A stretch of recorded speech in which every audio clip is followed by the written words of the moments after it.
বন্ধুরা, আসসালামু আলাইকুম। আমরা এখন যে জায়গায় দাঁড়ায় আছি সেই জায়গাটি হচ্ছে যশোর জেলা শার্শা থানার পাঁচকাইবা গ্রাম, এটাকে তালসারিও বলে। এই যে পেছনে কিন্তু প্রাইমারি স্কুল, আর এই যে কিন্তু সব স্কুলের ছাত্ররা। তা দেখুন কতটা দুর্ভোগ এখন পোহাতে হচ্ছে ছাত্রদের। পানি দেখুন, এই যে রাস্তা, এটা কিন্তু এই যে রাস্তা, আর এই পাশ দিয়েও কিন্তু গ্রামে রাস্তা চলে গেছে।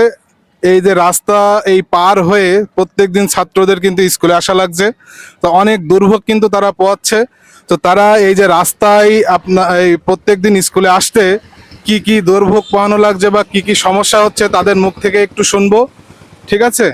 তা তোমরা তোমাদের এই যে প্রত্যেকদিন স্কুলে আসছো, এই যে পানিতে কোনো সমস্যা হচ্ছে না? হ্যাঁ, হচ্ছে যে আমরা দু এক সময় পড়ে যাচ্ছি পানিতে, আবার অনেক কষ্ট হচ্ছে। তাই আমরা চাচ্ছি যে আমাদের স্কুলটা একটু ভালোভাবে চলতে থাকুক। আসলেই মানে এটা কিন্তু খুবই গুরুত্বপূর্ণ একটা কথা কিন্তু সে বলেছে যে স্কুলে আসছে যে অনেক সময় পড়ে যাচ্ছে, কারণ এই যে হাঁটু সমান পানি দু এক সময় দেখা যাচ্ছে বেকায়দাভাবে যদি পড়ে যায় কিন্তু লাগতেও পারে। মানে এটা খুব ভালো একটা পয়েন্ট কিন্তু সে বলেছে। আর এই যে কিন্তু স্কুলের সামনেও কিন্তু পানি। তা তোমরা এই যে স্কুলের সামনেও কি পানি উঠেছে? হ্যাঁ, পানি উঠেছে অনেক, স্কুলের হাঁটু ভিতরে সমান। হেঁটু পর্যন্ত পানি। বলো, তুমি কিছু বলো। সেই জন্য স্কুলটা একটু ছুটি দেওয়া উচিত। সেই জন্য স্কুলটা একটু ছুটি দেওয়া উচিত। আসলে মানে স্কুলের ভিতরেও কিন্তু পানি উঠেছে। একদম মাথা পর্যন্ত পানি, একদম সাইডে। সেজন্য স্কুলটা একটু ছুটি দেওয়া দরকার। স্কুলে ঢুকা যাচ্ছে না, শুধু স্কুলের ওই গেট, মেন গেটে একটু উঁচু বলে ওই পর্যন্ত পানি যায়নি।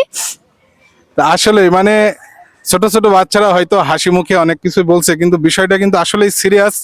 এই যে বৃষ্টির পানি প্লাস ইন্ডিয়ার পানিতে খুবই অবস্থা খারাপ। দেখুন প্রত্যেকদিন এরকম পানিতে হেঁটে স্কুলে আসা লাগছে। স্কুলের ভিতরেও কিন্তু প্রচুর পানি। তো আপনারা ভিডিওটি বেশি বেশি শেয়ার করুন। ঊর্ধ্বতন কর্মকর্তা যারা আছেন বিষয়টি একটু খতিয়ে দেখুন।